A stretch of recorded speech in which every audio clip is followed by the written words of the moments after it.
Please excuse any mispronunciations in this story. I mean no disrespect. This story is about Jennifer Joyce Kesse, who vanished from Orlando, Florida on January 23rd, 2006. She was almost 25 years old at the time and should be 42 years old now. A graduate of Vivian Gaither High School in Tampa, Florida, Jennifer attended the University of Central Florida in Orlando and graduated in 2003 with a degree in finance. At the time she disappeared, she was working as a finance manager at Central Florida Investments timeshare company in Okoe, and had recently bought a condominium in Orlando. The weekend before she vanished, Jennifer vacationed with her boyfriend on St. Croix, U.S. Virgin Islands. After returning on Sunday, she spent that night at her boyfriend's home, then drove straight to work on the morning of Monday, January 23, 2006.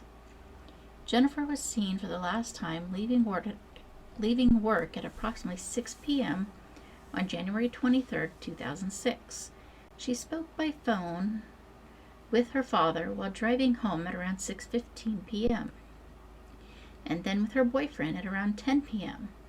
She was in the habit of texting or telephoning her boyfriend before leaving work, so it was unusual when she did neither the next morning. His call to her went to voicemail. When Jennifer failed to arrive at work, her employer contacted her parents, who set out on the 2-hour drive from their home to hers. They called to ask the manager of her condominium to check her home with a spare key. He reports that everything appears normal inside and that her car is missing outside.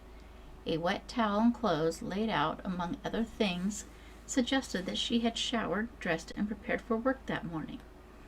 Friends and family distributed flyers about Jennifer that evening, and the Orlando Police Department organized search parties on foot and on horseback, as well as by boat, helicopter, car, and ATV. Investigators initially believed that she was abducted as she was walking from her front door to her car. They now believe that she left and was abducted at some point on her way to work. 2 days after she disappeared, only 1.2 miles from Jennifer's home, a tenant of a nearby complex informed seeing the car on the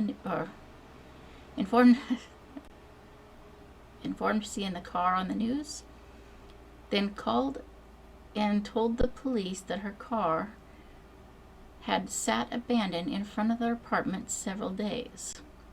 Surveillance cameras recorded a person parking her car and walking away.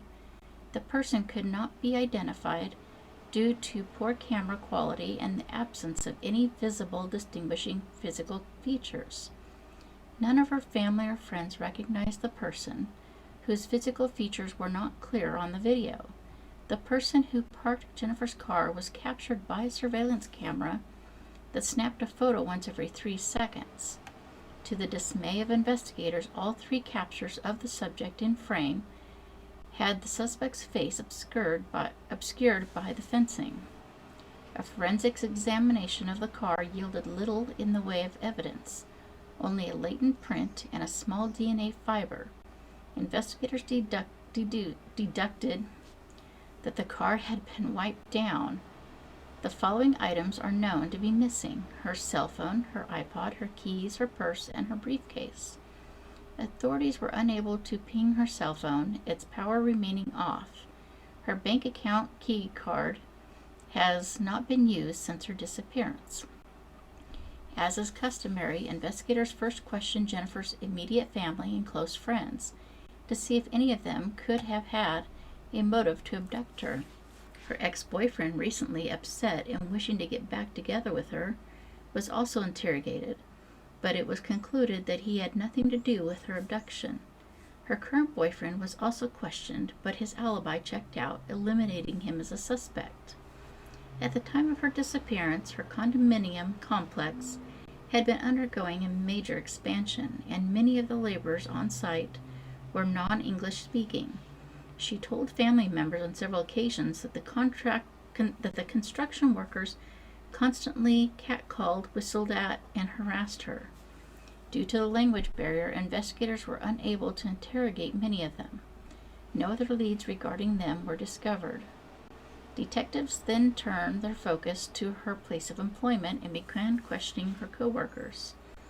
Her computer was taken for forensic examination, which revealed that a manager where she worked desired a relationship with her, but that she had refused his advances because she opposed workplace relationships.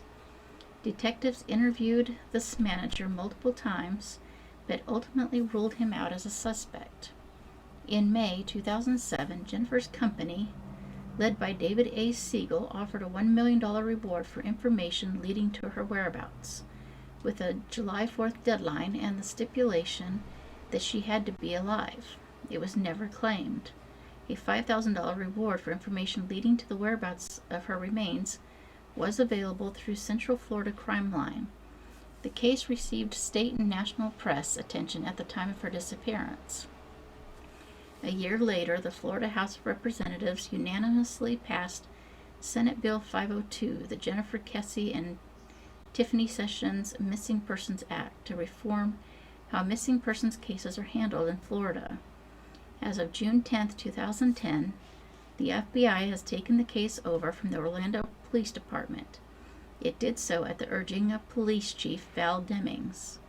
In 2018, Jennifer's parents filed suit against the Orlando Police Department to gain access to police records on the case. The lawsuit was settled in March of 2019, allowing the family access to 16,000 pages of records.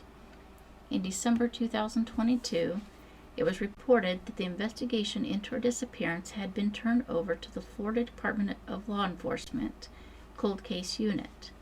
They intend to interview people that law enforcement had already identified as possible suspects or people who may have valuable information, and to retest evidence that Jennifer's family says has never been retested. Her car was a black four-door 2004 Chevrolet Malibu. She is a Caucasian female with blonde hair and green eyes. She wore clear contact lenses and her eyebrows were dark-colored. She had skin tags on the outside of her left hand, a birthmark on her middle finger of her left hand, a non-raised faded strawberry birthmark on her ribs, a cleft in her chin, a quarter-sized tattoo of a shamrock on her left side of her buttocks, and surgical scars on the inside of her left elbow.